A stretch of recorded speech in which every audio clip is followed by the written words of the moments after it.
નમસ્કાર, નિર્માણ ન્યૂઝની વિશેષ રજૂઆત IPL 2024 કાર્યક્રમ સાથે હું છું યજ્ઞ ત્રિવેદી. દર્શક મિત્રો, IPL 2024માં રોજ બરોજ હું પહેલા પણ કહેતો આવ્યો છું, અત્યારે હાલ પણ કહીશ કે કંઈક ને કંઈક નવી ગેમ જોવા મળતી હોય છે કે જેના કારણે અત્યારે કોણ જીતે છે કોણ હારે છે તેને અત્યારે હાલ તો ડિફાઇન કરવું ક્યાંક અઘરું પડી જતું હોય છે. શરૂઆતમાં એક જે ટીમ આવે છે બેટિંગ બહુ સારી એવી કરે છે, પછી બીજી જે ટીમ આવે બોલિંગ સારી કરે તો જે બેટિંગ કરતી હોય તેને ક્યાંક હરાઈ દેતી હોય છે. એ પ્રકારની પરિસ્થિતિ પણ અત્યારે હાલ ઊભી થઈ છે. શરૂઆતમાં જો બેટિંગ કરવા માટે અત્યારે તો જે કોઈ ટીમ આવતી હોય તો તેમણે પણ 277 રનનો અત્યારે તો જે ટાર્ગેટ આપ્યો હોય ને તે ક્યાંક ચેસ કરવામાં 240 સુધી પણ પહોંચી છે ટીમ. એટલે કે આ વખતની જે IPL છે જે યુવાઓના હાથમાં અત્યારે તો જે IPLની ટીમોની કમાન સંભાળવામાં આવી છે એ ઘણી મહત્વની છે. ગઈકાલની મેચની વાત કરીએ તો ગઈકાલે મુંબઈ ઇન્ડિયન્સ વર્સિસ રાજસ્થાન રોયલ્સની જે મેચ હતી વાનખેડે સ્ટેડિયમ ઉપર હતી. ક્યાંક તમામ લોકો એક બાબત વિચારતા હતા કે ના મુંબઈ આ વખતે જીતી જશે, પણ ક્યાંક લક સાથ ના આપ્યું હોય તેવું જોવા મળ્યું હતું. અને એમ કહેવાય કે 20 કે 25 જ રનમાં ક્યાંક 4 વિકેટો પડી ગઈ હતી. પાવર પ્લે આપણે દર વખતે અહીંયા ચર્ચા કરતા હોઈએ છીએ કે પાવર પ્લે ઘણો મહત્વનો હોય છે. 6 ઓવર, જો 6 ઓવરમાં સારામાં સારા રન અત્યારે તો કરવામાં આવે તો પાછળ પણ ક્યાંક ટીમ સારી એવો સ્કોર મૂકવામાં જે સારી એવી આગળ આવી પણ શકતી હોય છે. ચલો મુંબઈએ તો ચલો સ્કોર ના કર્યો, પણ રાજસ્થાને પણ પહેલા જ્યારે તેઓ બેટિંગ કરવા માટે આવ્યા હતા, જસપ્રીત બુમરાહ અત્યાર હાલ પણ ઘણી સારી એવી બોલિંગ એમ કહી શકાય મુંબઈ ઇન્ડિયન્સમાં. ગઈકાલે સારામાં સારું ફોર્મ હોય તો જસપ્રીત બુમરાહનું હતું. એટલા માટે કારણ કે જ્યારે પણ તેઓ બોલિંગ કરવા આવ્યા તો જે આઉટ સ્વિંગ હોય ઇન સ્વિંગ હોય તે તેમના દ્વારા જે નાખવામાં આવે કે જેના કારણે ક્યાંક બેટ્સમેન પણ કન્ફ્યુઝ થઈ ગયા હતા કે આ વખતે અમે બેટિંગ કેવી રીતને કરીએ. એટલે કે કાલે એમ કહી શકાય કે જે પ્લેયર ઓફ ધ મેચમાં પણ ક્યાંક અત્યારે આવતો જે જસપ્રીત બુમરાહને લઈને ઘણી બધી ચર્ચાઓ કાલે જોવા મળી હતી. બીજી બાજુ રાજસ્થાન રોયલ્સ અત્યાર સુધીની સુપર ટીમ, સંજુ સેમસન હોય, જોસ બટલર હોય કે પછી અન્ય કોઈ પણ ખેલાડીઓ સારામાં સારું પ્રદર્શન કરે ને રાજસ્થાન રોયલ્સને અત્યારે તો જીતાડવામાં એક સારી એવી એમ કહેવાય ને કે જે સફળતા પણ અપાવતા હોય છે. કોઈ એક પ્લેયરે રમવાનું, પણ એવું રમવાનું કે સામેવાળી ટીમને અત્યારે તો હાર ઉપર લાવી દેવાના અને ક્યાંક જીતી જવાનું. એ પ્રકારની પરિસ્થિતિ અત્યારે પણ જોવા મળી છે. જ્યારે આજની વાત કરીએ તો Lucknow Super Giants versus Royal Challengers બેંગ્લોરની જે મેચ છે, આજે કેવા પ્રકારનું પરફોર્મન્સ જોવા મળશે, કારણ કે વિરાટ કોહલી તો ચલો અત્યારે તો જે શરૂઆતો કરી છે ત્યારે સારી એવું રમવાની, સાથે ફાફ ડિપ્લેસિસને લઈને પણ અત્યારે ચર્ચાઓ છે, મેક્સવેલને લઈને પણ ચર્ચાઓ છે. આ વખતે કોણ કેવું પ્રદર્શન કરશે તે તો આવનારો સમય જ બતાવશે. બંને મેચ ઉપર ચર્ચા વિચારણા કરવી છે. આ બંને મેચ ઉપર ચર્ચા વિચારણા કરવા માટે અમારી સાથે સ્ટુડિયોમાં ઉપસ્થિત છે અશોકભાઈ મિસ્ત્રી કે જેઓ સ્પોર્ટ્સ એક્સપર્ટ છે. જી અશોકભાઈ, સૌથી પહેલા તો આપનું સ્વાગત છે. Thank you so much. અશોકભાઈ, સૌથી પહેલો અને મહત્વનો પ્રશ્ન IPLને લઈને નથી પૂછી રહ્યો, પણ એક મહત્વનો પ્રશ્ન એ છે કે આજે એ દિવસ છે કે જે ભારત આખું જે ખુશીમાં જોવા મળ્યું હતું, એક એવી સિચ્યુએશન ક્યાં ક્રિએટ થઈ હતી કે ના ભારતવાસીઓ જે રાત્રે 2 નહીં 3 થી 4 વાગ્યા સુધી બહાર ઉત્સાહમાં જોવા મળ્યા હતા, અને એ છે વર્લ્ડ કપ જે જીત્યા હતા. તેમાં પણ અત્યારે હાલ પણ મહેન્દ્રસિંહ ધોનીની એ લાસ્ટ સિક્સર યાદ આવે છે, અને ઘણું સારું એવું પરફોર્મન્સ જે વર્લ્ડ કપમાં પણ જોવા મળ્યું હતું. અને એમ કહેવાય કે એ ટીમ સચિન તેંડુલકર હોય કે પછી અન્ય એવા ખેલાડીઓએ બહુ જ સારું એવું પ્રદર્શન કર્યું હતું. કઈ રીતે જોઈ રહ્યા છો તેને પણ? યાદો હંમેશા ખૂબસૂરત હોય છે. એ ચાહે 1983નું વર્લ્ડ કપ જ્યારે કપિલ દેવ જીત્યો એ હોય કે 2011માં જ્યારે MS ધોની જીત્યા એ હોય. પહેલા વર્લ્ડ કપની તો એટલી બધી ખબર લોકોને હતી નહીં, એવી કોઈ તૈયારીઓ કરીને ટીમ ગઈ નહોતી કે એવા મોટા રૂપિયા તે વખતે મળતા નહોતા. એટલે 1983ના વર્લ્ડ કપની જે યાદો છે એ યાદો પ્યોરલી ખેલાડીઓના પરફોર્મન્સ ઉપર આધારિત અને ત્યાં જઈને જે બનેલી ઘટનાઓને આધારિત હતું. 2011નો વર્લ્ડ કપ એક પ્રિપેર્ડ, એક તૈયાર કરેલી ટીમ હતી. એના એક મેન્ટર હતા, એક એના કોચ હતા, એનો એક વેલ વર્સ્ડ એક ટીમ બનાવી કે જે ટીમ એક લક્ષ્ય સાથે મેદાન ઉપર ઉતરી અને પોતાના લક્ષ્યને મેદાન ઉપર સફળતાની એ આપવા માટે એ લોકોએ પ્રયત્નો કર્યા અને they have succeeded in doing so. એટલે આ દિવસ પણ એટલો જ મહત્ત્વનો છે. અને ક્યાંક મહેન્દ્રસિંહ ધોની અને કપિલ દેવ આ બંને આપણા નજરમાં, આપણા હૃદયમાં વસેલા છે. કારણ કે એમણે એક એવી ટીમને લીડ કરી છે કે જે ટીમે ભારતને વર્લ્ડ કપની ભેટ આપી છે. આમ જોવા જઈએ તો આઈસીસીની લગભગ ટ્રોફીઓ જીતવામાં મહેન્દ્રસિંહ ધોની સફળ થયા છે, પણ તે છતાંય 1983નો વર્લ્ડ કપ હજુ લોકોની યાદ છે કે જ્યારે પહેલીવાર ભારતે જબરજસ્ત વેસ્ટ ઇન્ડિઝ ઉપર જીત મેળવી હતી. ઓફકોર્સ બીજો પણ એટલો જ જબરજસ્ત હતો, પણ એ શ્રીલંકા ઉપરની જીત હતી. તો ક્યાંક ને ક્યાંક એક થોડીક યાદોમાં એ છે, પણ હા, બંને વખતે ભારત રોમાંચિત થયું હતું.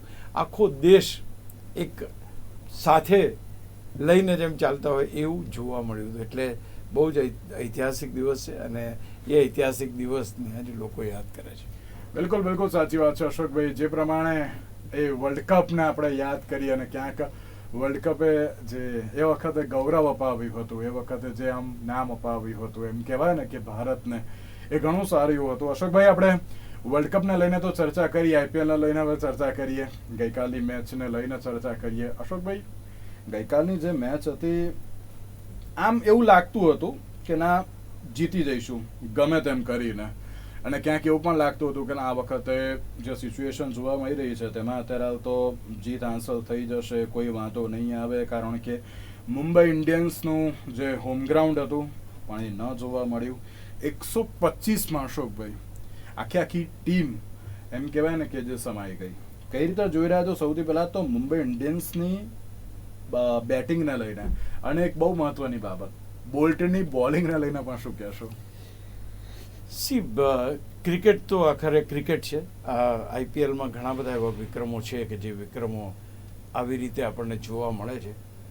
ખાસ કરીને 5 વખતની ચેમ્પિયન ટીમ અને 5 વખતની ચેમ્પિયન ટીમની જે બેટિંગ છે, એ બેટિંગ એ વિશ્વના લગભગ જગ્યાએ અથવા તો જેટલા પણ વિક્રમો આપણે જોઈએ તો વિક્રમો કદાચ આ 11 ખેલાડીઓના નામે અથવા 15 ખેલાડીઓના નામે ઘણા બધા છે. એવી ટીમ આજે એક જબરજસ્ત બોલિંગની સામે શરણે થઈ જાય, આઈ થિંક એ બહુ ઓછું જોવા મળે છે. બોલ્ટ એમનો જ ખેલાડી હતો અને જે એણે લેફ્ટ આર્મ બોલિંગનો એક એંગલ બને, આ સ્વીટેસ્ટ એંગલ તમને વાસીમ અકરમની બોલિંગમાં જોવા મળે, એ જ સ્વીટેસ્ટ એંગલ કાલે અહીંયા ટ્રેન્ટ બોલ્ટની બોલિંગમાં જોવા મળે. અને એ જે 2 વિકેટો શરૂઆતમાં 2 બોલમાં લીધી, ધેટ વોઝ ટેરિફિક. સન્નાટો મચી ગયો. મીન્સ કે આખી રોહિત શર્માની જે વિકેટ ગઈ, ઇટ વોઝ એ ત્યાર પછી જે બીજી વિકેટ પડી બીજા બોલમાં, એ પણ જોરદાર. એટલે ક્યાંક પહેલી વસ્તુ એ છે કે મુંબઈ ઇન્ડિયન્સ માટે કશું સારું કાલે થયું ને એમ કહેવાય. શરૂઆત જ્યારે થઈ ત્યારે તમને ખ્યાલ હશે કે ટોસ વખતે જે બૂમાબૂમ થઈ અને જેમાં સૂત્રોચ્ચાર કે ઉબાડો કે જે કંઈ થયું એ થયું, હાર્દિક પંડ્યાનું નામ આવતાની સંગાતે જે થયું, સંજય માંજરેકરે કહેવું પડ્યું કે તમે બિહેવ કરો કરીને, એ કોમેન્ટેટરને આજે ડાયરેક્ટ ક્રાઉડને કહેવું પડે. એટલે આ એક બહુ ક્યારેય ન બનેલી ઘટના છે. પણ હા, એક વસ્તુ ચોક્કસ છે, તો જ્યારે એ હાર્દિક પંડ્યા મેદાન ઉપર આવ્યા ત્યારથી શરૂ કરીને જ્યારથી ખેલાડીઓના નામ લખાતા હતા અથવા બોલાતા હતા તે વખત સુધી જ્યારે રોહિતનું નામ આવ્યું તો જોરદાર એને સપોર્ટ, અને જેવું હાર્દિકનું નામ આવ્યું તો એના નામે ઓવાળો. તો આ એક વસ્તુ જોવા મળી. ટૂંકમાં કહેવાનું તાત્પર્ય એટલું છે કે હાર્દિક પંડ્યા પાસેથી મને આ મેચ જીતાડવાની તક હતી. જો એ કદાચ કાલે મેચ જીતાડી શક્યો હોત તો મુંબઈ ઇન્ડિયન્સના ચાહકોના હૃદયમાં એના પ્રત્યે એક સોફ્ટ કોર્નર ચોક્કસ ઊભો થઈ જાત. તમે બેટિંગની વાત કરી, બેટિંગ કરતાં હું માનીશ કે બોલિંગ વોઝ સો ઇમ્પોર્ટન્ટ. બર્ગરે જે રીતે બોલિંગ કરી અને જે રીતે બોલ્ટે બોલિંગ કરી, બોલ્ટે 3 વિકેટ લીધી, બર્ગરે 2 વિકેટ લીધી, આઈ થિંક એક આખો મેચનો માહોલ બદલી કાઢ્યો. અને ત્યાર પછી જ્યારે એક વસ્તુ એમ લાગ્યું કે તિલક વર્મા અને હાર્દિક પંડ્યા આ એક પેર જામી રહી છે, અને ઇટ વોઝ, મને એમ હતું કે આજે હાર્દિક પંડ્યા તક ઝડપી લેશે અને મુંબઈને જીતાડશે, કારણ કે મુંબઈને કાલે બહુ જ જરૂર હતી. એ પરિસ્થિતિમાંથી બહાર કાઢવા માટે એક ખેલાડી, અને એવો જાંબાજ ખેલાડી જોઈતો હતો કે જાંબાજ ખેલાડીએ હાર્દિક પંડ્યા પુરવાર થઈ શક્યો હોત, અને જો કાલની મેચ મુંબઈ જીત્યું હોત અથવા તો સારો સ્કોર બી કર્યો હોત તો હું માનું છું કે એના પ્રત્યેનો જે રોષ છે એ બી થોડો શાંત થયો હોત. But it did not happen. 125 રનમાં આખી ટીમ અને જે બોલિંગ ચહરે કરી છે યજુવેન્દ્ર ચહલે જે બોલિંગ કરી છે ધેટ વોઝ ફેન્ટાસ્ટિક. અને આપણે એમ સમજીએ ને કે ભાઈ આપણા અહીંના બોલરને તો આપણે ગમે ત્યાં ફટકારી શકીએ, ઇટ ઇઝ નોટ. જે રીતે એણે વેરિએશન કર્યું, જે રીતે હાર્દિક પંડ્યાની એણે વિકેટ લીધી, I think that was a turning point. ત્યાર પછી આખી મેચમાં કશું રહ્યું નહોતું. તો હું માનું છું કે એણે જે 3 વિકેટો લીધી એ પણ ફેન્ટાસ્ટિક. તિલક વર્મા હોય કે જે કોઈ જે ટકવાની કોશિશ કરીએ ગયો. તો આ જે પરિસ્થિતિ એક થોડુંક મને ઓવર કોન્ફિડન્સ દેખાયો. મુંબઈને એમ હતું કે આપણે તો અહીંયા રાજા છીએ, પણ આ 22 ગજની આપણે દરરોજ વાત કરતા હોય છે કે ભલભલાને હીરોમાંથી જીરો બનાવી દે છે. It did not happen that way. તમે બે તબક્કા તમારી પાસે એવા આવ્યા કે જ્યારે તમે એ સારું કરી શક્યા હોત, જ્યારે તમારી પાસે હાર્દિક પંડ્યા અને તિલક વર્માની જોડી જામી રહી હતી. તો એ વખતે હતું કે કોઈ જરૂર નહોતી, તમે 200 રન નહોતા કરી શકવાના.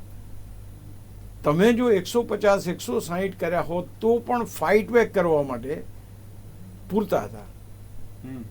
તો એ ના થયું. એકચ્યુઅલી બધા ચોગ્ગા છગ્ગા જ મારવા ગયા.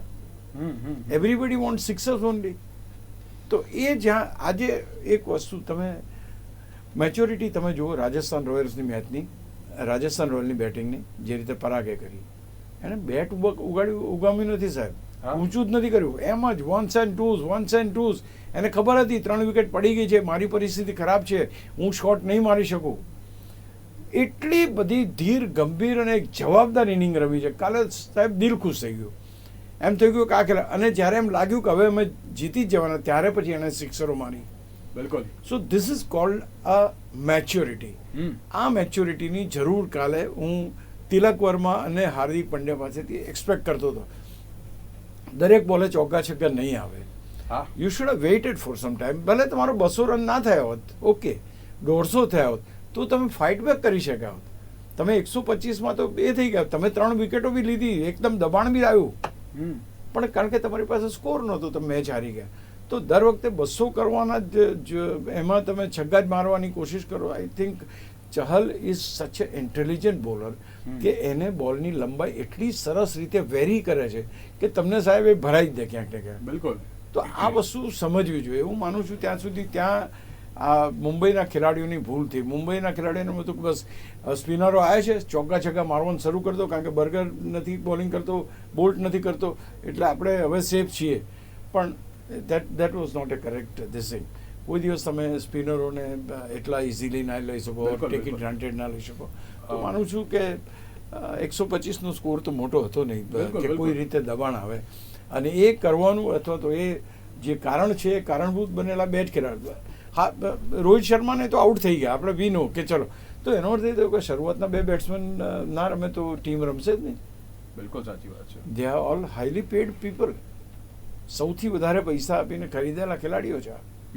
તો એ વખતે તમે આવી બેજવાબદાર અને આવી રીતના તમે 125માં ઓલ આઉટ થાય બેટિંગ કરો. ગઈકાલે હજુ બી still I have that particular thing in mind કે ભાઈ એ જે ડેમેજ એનું થયું છે એ ડેમેજ કાલે એ કાઢી શક્યો હોત જો એણે 50-60 રન સારા બનાવી દીધા હોત. એ ના થાય. ડેમેજ કંટ્રોલ થવાની એમ કોઈ શક્યતા ખરી અશોકભાઈ? કારણ કે ફર્સ્ટ ટાઈમ એવું બન્યું છે કે આટલો બધો અત્યારે તો ક્યાંક એમ કેમ કે વિરોધ જોવા મળી રહ્યો છે. સી, સતત તમે હારો છો, પહેલી વાત એ થઈ. 2 ઘટના એવી છે કે જ્યાં આગળ હાર્દિક પંડ્યા પાસે તક હતી કે એ ટીમને જીતાડી શક્યો. તમારી પાસે જાણીતો બોલર બોલિંગ કરતો હતો ઉમેશ યાદવ. તમે પહેલા બોલે 6 મારી છે, બીજા બોલે ચોગ્ગો માર્યો છે.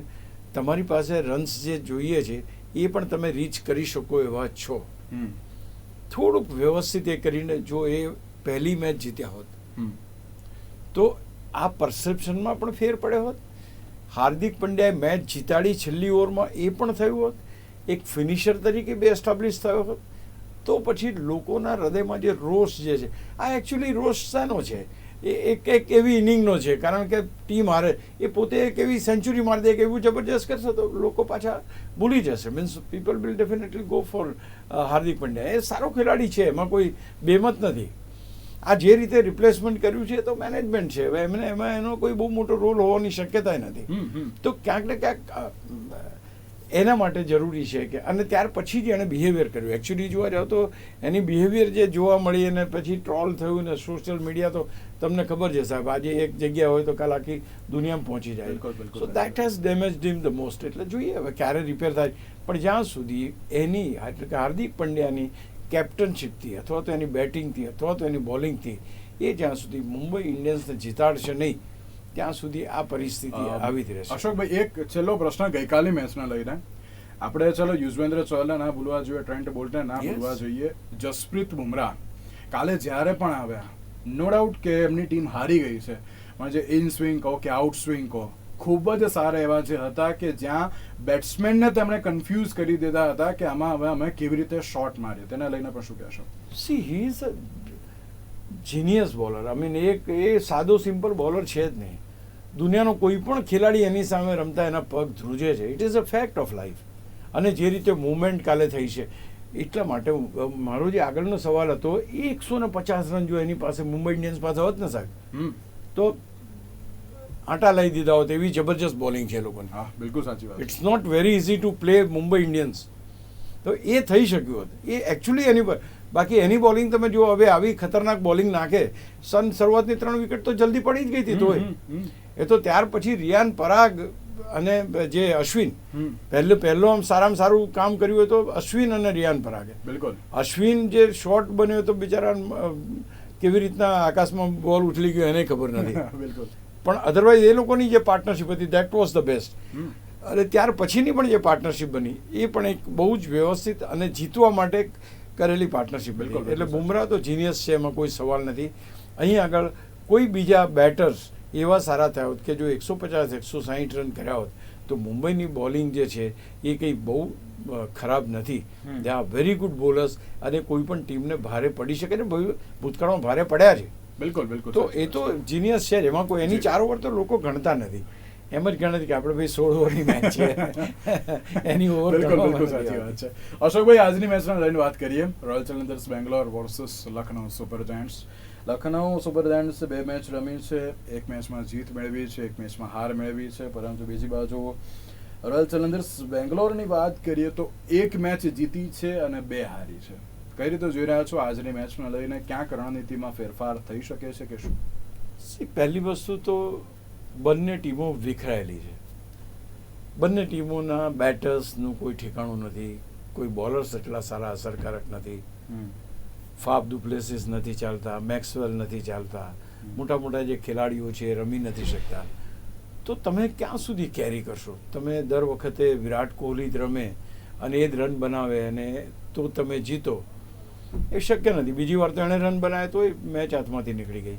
એટલે જ્યાં સુધી તમારી પાસે સપોર્ટ કરનાર કોઈ ના હોય, કેમરોન ગ્રીનની વાત કરો, મેક્સવેલની વાત કરો, રજત પાટીદાર તમે જુઓ, આજે એક સારામાં સારો ખેલાડી કે જેણે સૌથી મીન્સ કે અનકેપ ખેલાડી તરીકે સેન્ચુરી મારી હતી આઈપીએલમાં, એવો એક ખેલાડી આજે સાહેબ રન્સ નથી બનાવતો.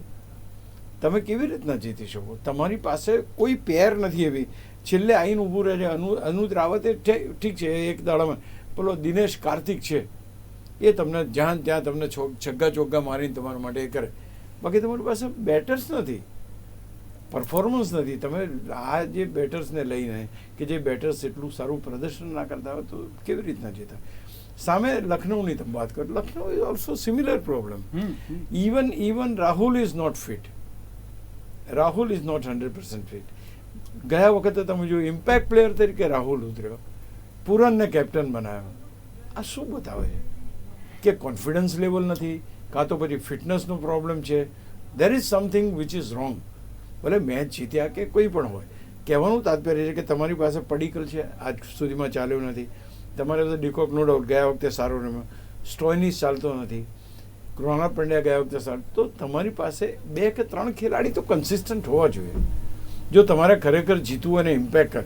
આ તો ઠીક છે 4 ટીમો ટોચની આવે, બાકી 6 ટીમ પાછળ રહે છે. એટલે આ એ ટીમ બનવા માંગતી તો કોઈ સવાલ નથી.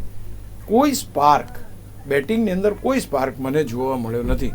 લખનઉ ભલે જીત્યું હોય તે દિવસે પણ નહીં, અને ઇવન વિરાટ કોહલીની બેટિંગ. અહીંયા ક્યાંક રોયલ ચેલેન્જર્સ બેંગ્લોર એક મેચ જીતે છે અને બીજી બે હારી જતી હોય છે, એટલે કે ક્યાંક કન્સિસ્ટન્સી જ્યાં દેખાડવાની હોય છે પરંતુ ત્યાં જોવા મળતી નથી. લખનઉ સુપર જાયન્ટ ચાલો એક મેચ જીતી ગઈ છે, એક મેચમાં હાર પણ મેળવી છે, પરંતુ કન્સિસ્ટન્સી ત્યાં પણ નથી જોવા મળતી. એટલે આજની બંને ટીમની વાત કરો તો પલડું આમ કોનું ભારે લાગી રહ્યું છે? સી ઓવરઓલ જોવા જાવ તો તમે એમ કહી શકો ભાઈ જે કે સારા બેટર્સ છે બેંગ્લોરમાં છે મારી દ્રષ્ટિએ. ફાફ ડુ પ્લેસિસ છે, કેમરોન ગ્રીન છે, કોહલી છે, મેક્સવેલ છે, દે શુડ પ્લે. આ લોકો જો 4 જણા રમે તો 400 રનનો સ્કોર કરે એવી જબરી ટીમ છે. રાહુલ ઓફકોર્સ પહેલા વાર બી નિષ્ફળ, બીજા વાર બી નિષ્ફળ, પછી તમારી પાસે ડિકોક છે, પડીકલ ફેલ જાય છે, પડીકલ સાથે તમારો સ્ટોઇનિસ ફેલ જાય છે. આ પુરનના 1-2 વાર રન થયા, પણ આ જે રન બને તે કોન્સોલિડેટિંગ રન નથી બનતા. 150, 160, 170, 200 રન બનાવો, 250 રન બનાવો, થોડું કોઈ સ્પાર્ક. કારણ કે લો સ્કોરિંગ મેચ, જો અમદાવાદની મેચ લો સ્કોરિંગ રહી, આ ગઈકાલની મેચ લો સ્કોરિંગ રહી. આ લો સ્કોરિંગ મેચો તો લોકો જોવા નહીં આવે ભાઈ. જો બધા બેટ્સમેનોની રમત જોવા આવે છે, બોલર્સની રમત જોવા કોઈ નથી આવતું. દેટ ઇઝ એક જે અત્યાર સુધીની ઐતિહાસિક મેચ હતી અશોકભાઈ, 577 અને બીજી બાજુ 240, એટલે 523 અપ કંઈક થયા હતા રન, એવું કહીએ ને તોય ધરાવતો વાંધો બીજું તમે આ બાજુ જો બોલિંગ ડિપાર્ટમેન્ટમાં તમારો સિરાજ કોઈ જગ્યાએ એનો કોઈ ઇમ્પેક્ટ જ નથી પડતો બોલર તરીકેનો. બિલકુલ બિલકુલ. આ તમારી પાસે પ્રીમિયમ બોલર છે, ટીમ આમ કન્સિસ્ટન્ટ કોઈ જોવા મળતી નથી. 1-2 જણા તો એ તો દરેક ટીમમાંથી રમવાના. જો 11 જણામાંથી 2 જણા તો રમવાના છે, એ અલગ વસ્તુ છે. પણ જો તમારા 4 બેટર્સ અને એ ધુરંધર બેટર્સ જો જોરદાર બેટિંગ ના કરે તો મજા ના આવે. એટલે હું ઈચ્છું કે બેંગ્લોર આજે જબરજસ્ત બેટિંગ કરે અને સ્કોર મૂકે. એક વસ્તુ આપણે પણ ના ભૂલ્યું છે, રોયલ ચેલેન્જર્સ બેંગ્લોરમાં ગ્લેન મેક્સવેલ જે વર્લ્ડ કપમાં આખી મેચ જીતાડી શકતા હોય તે પછી આઈપીએલમાં તો કંઈ પણ કરી શકે છે, પણ એમના પણ ક્યાંક કન્સિસ્ટન્સી જોવા મળતી નથી. શું આજે પણ લાગે છે કે નિકોલસ પૂરન ક્યાંક કેપ્ટન બને અને કેએલ રાહુલ ઇમ્પેક્ટ પ્લેયર તરીકે? એ શક્યતા તો બનશે જ, એ શક્યતા છે. હજુ તો એની ફિટનેસ ઉપર જ સવાલ છે. એટલે કદાચ જો ફિટનેસ ના હોય તો અલગ વસ્તુ છે. બાકી હું નથી માનતો કે નહીં કેપ્ટન તરીકે એવું નહીં કરે. ઈ will be the captain only of the team. કારણ કે કેપ્ટનશીપ જે ગયા વખતે કરી ઠીક છે, પણ that is not a right way. આજે તમે પોતે કેપ્ટન છો અને કેપ્ટનશીપ છોડીને જતા રહો તો કંઈ મતલબ નથી. તમે અનફિટ હો ને બહાર રહો તો બરાબર છે. આજે હું કેપ્ટન છું, મને મારી ટીમ પર ભરોસો નથી, એટલે એ તો વસ્તુ ખોટી છે. એઝ અ ટીમ લીડર અત્યારે તો તેમણે બીજા બધા ચલો કામ કરે, પણ એઝ અ ટીમ લીડર ની જવાબદારી હોય છે કે ટીમની ટીમને આગળ લઈ. અને આ તો આખી વાત જ અલગ છે. ઇમ્પેક્ટ પ્લેયર તરીકે આવો એટલે તમે મેદાન ઉપર હો જ નહીં. હા બિલકુલ. એનો અર્થ એ તો કે કાં તમે અનફિટ છો, કે ભાઈ તમે રમવા પૂરતા આવી શકો છો, બાકી ફિલ્ડિંગ કરી શકો એમ નથી. તો એ તો ટીમ માટે ઓર ઘાતક છે. બિલકુલ. નથી તમે રન બનાવતા, નથી તમે ફિલ્ડિંગ કરતા, નથી તમે મેદાન ઉપર ખેલાડીઓને તમે એ કરી શકતા. તો there is something which needs two B done. ગઈ મેચ બે જીત્યા છે, બહુ કન્વિન્સિંગ નહોતું લાગ્યું આપણને. ભલે જીતી ગઈ છે ટીમ, પણ કહેવાનો મતલબ છે વિરાટ કોહલીની ટીમ આજની તારીખમાં પણ મારી દ્રષ્ટિએ તો મજબૂત છે. પહેલી વાર આ બાજુની ટીમ મજબૂત છે, પણ પૂરાને કોઈ એવો જબરજસ્ત સપાટો નથી બોલાયો કે તમે પડીકલે કોઈ એવી મોટી ઇનિંગ નથી રમી. આ બધા ખેલાડીઓ રમશે ક્યારે? મને તો એમ થાય છે કે આ યુવા ખેલાડીઓ, રાહુલની વાત કરો, ડિકોક છે, પડીકલ છે, આ લોકો ક્યારે રમશે? પણ અશોકભાઈ આજની મેચમાં પર્ટિક્યુલરલી કઈ ટીમ આમ મજબૂત જોવા મળી રહી છે? મારી દ્રષ્ટિએ તો સાહેબ બેંગ્લોર જ છે. અને એવું નથી કે આ લોકોની પાસે ખેલાડીઓ નથી, પણ જે રીતે રમે છે, જે રીતે એ લોકોની ટીમ બિલ્ડિંગ થાય છે, અથવા તો જે તમે જો સ્ટોઇનિસ જે રીતે રમે, કૃણાલ પંડ્યા બરાબર છે, ગયા વખતે એણે સારો સ્કોર કર્યો. It doesn't happen every day. એટલે ઉપરના 5 ખેલાડીઓએ રન બનાવવા જોઈએ. કોઈ પણ જીતનું મહત્વની પાસું એ છે કે ભાઈ 5 ખેલાડીઓ રમવું જોઈએ. તમે જો કાલે રાજસ્થાનના શરૂઆતના 3 ગયા તો બાકીના 2 જણાએ જબરજસ્ત રમીને મેચને જીતાડી દીધી. આ તમારે ક્યાંક મેળવવું પડે. અહીંયા આગળ ધારો કે તમારી પાસે Virat Kohli, Faf do places ના ચાલે, અને વિરાટ કોહલી બંને મેચોમાં રમ્યો છે. હવે એક વખત વિરાટ કોહલી પાણીમાં બેસત, બીજા કોણ? બિલકુલ બિલકુલ. એ બહુ મહત્વની સ્ટ્રોંગ ટીમ મારી દ્રષ્ટિએ. હજુ પણ bowling department, yes of course I will give few marks to Lucknow, કારણ કે એની પાસે બિશ્નોઈ છે, મોહસિન છે, અને મયંક યાદવ. જે આ મયંક યાદવનું નામ ભૂલવું ના જો કે સૌથી 156ની સ્પીડે બોલ નાખનારા ખેલાડી. કેટલો ચાલે છે, કેટલો ગયા વખતે તો જોરદાર ચાલ્યો અને મેચ પણ જીતાડી. આ વખતે કેટલો ચાલે છે, કેટલું સારું એ કરી શકશે એ જોવાનું રહેશે. એ ખેલાડીની પણ જો કન્સિસ્ટન્સી નહીં રહે તો આપણે જાણીએ છીએ કે એક ખેલાડી આવો જ આપણને મળ્યો હતો, ઉમરાન મલિક, હા, કે જે બિલકુલ. 150-55ની ટીમ પર આજે ક્યાં ખોઈ ગયો, કોઈને ક્યાં ખબર બોલિંગ નાખે છે, ટીમમાં લેવાય છે કે નહીં, બોલિંગ અને કોઈ આપે છે કે નહીં આપણને ખબર નથી. બિલકુલ બિલકુલ આપણે જ આશા રાખીએ લેફ્ટ આર્મ બોલર છે, સારો એક ચાન્સ છે અને એ રીતે કન્ટિન્યુઅસ રમે, સારું રમે, કન્સિસ્ટન્સી જાળવે અને વિકેટો લે. બિલકુલ સાચી વાત છે. તો હવે જોવાનું રહ્યું કે આજની મેચમાં હવે કોણ કેવું પરફોર્મન્સ આપે છે અને સાથે સાથે જ્યારે ગઈકાલની મેચની વાત કરીએ તો ગઈકાલની પણ ક્યાંક લો સ્કોરિંગ મેચ જોવા મળી. આજે કઈ ટીમ કેવું પરફોર્મન્સ આવશે તે તો હવે જોવાનું જ રહ્યું. અશોકભાઈ, આપનો આભાર અમારી સાથે આ ચર્ચા વિચારણામાં જોડાવા માટે. તો દર્શક મિત્રો, IPL ના વિશેષ કાર્યક્રમ આપશો. નમસ્કાર.